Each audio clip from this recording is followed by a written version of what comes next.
Singapore's food scene is celebrated globally for its cultural identity, but in 2026, the daily reality for an independent restaurant owner is a struggle against a severe structural collapse. Across the city, the lights are flickering out. In 2024 alone, over 3,000 food and beverage outlets permanently shut their doors. Statistics from the Ministry of Trade and Industry show that The industry is buckling under structural stress. Even with high failure rates, new entrants continue to outpace closures. Entrepreneurs are consistently drawn to the dream of business ownership, frequently entering the market without the data-tested models required to survive. Retail food establishments in Singapore ballooned from 17,200 in 2016 to 23,600 by 2025. This oversupply of operators fighting for stagnant consumer capital drives up real estate and labor costs, increasing expenses for the entire sector. Singapore's deep cultural obsession with food fuels this cycle.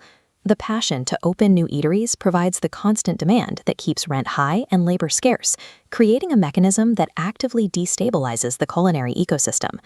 Most independent eateries face a revenue glass ceiling. Because of physical space and limited hours, there is a hard limit on how much revenue a location can generate. You can only turn over a table so many times during a lunch service. Food critic K.F. Sito argues that these physical limitations make the current rental market untenable for small operators. With some landlords demanding rent hikes of 50 to 100% to match speculative real estate yields, the high cost of a lease can quickly exceed a shop's maximum possible earnings. Labor costs are also rising. The state-mandated progressive wage model, or PWM, enforces escalating minimum wage floors for the food services sector. For some entry-level roles, the baseline wage is scheduled to rise by 43% over a 5-year period. Delivery platforms add a final layer of pressure. With two companies effectively controlling the market, independent operators are forced to accept commission fees of 15 to 25%. Merchants must either absorb these fees or raise prices, risking a drop in order volume. When revenue is capped by physical space, while rent, reagents, and platform fees continue to climb, the net profit for a mid-tier operator frequently disappears. For 82% of those who closed recently, the business never reached profitability at all. While independents struggle, a different class of operator is thriving. These are highly capitalized, data-driven local conglomerates and foreign brands that utilize scale to manage these rising costs. A new wave of Chinese F&B brands is entering the market using efficiency methodologies developed in China.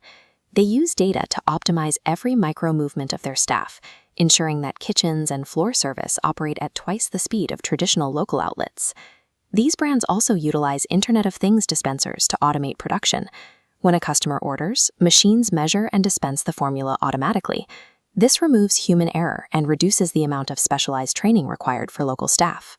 Even established giants like Haidilao are adjusting. By closing underperforming outlets and focusing on high-yield delivery and strategic real estate, they can protect their margins. Their corporate structure allows them to shed debt and optimize resources in a way an independent owner cannot.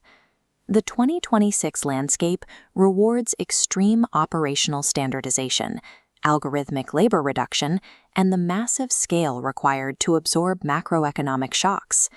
The shift to hybrid and remote work has permanently altered foot traffic in the central business district. Establishments that rely on high-volume corporate lunches are finding that office density is no longer high enough to justify their commercial rents. At the same time, many Singaporeans are combating domestic inflation by crossing into Johor Bahru, Malaysia for weekend dining and groceries. This movement of domestic spending across the border takes away the weekend revenue that local restaurants rely on to survive the week. There is also a disconnect between online sentiment and consumer behavior.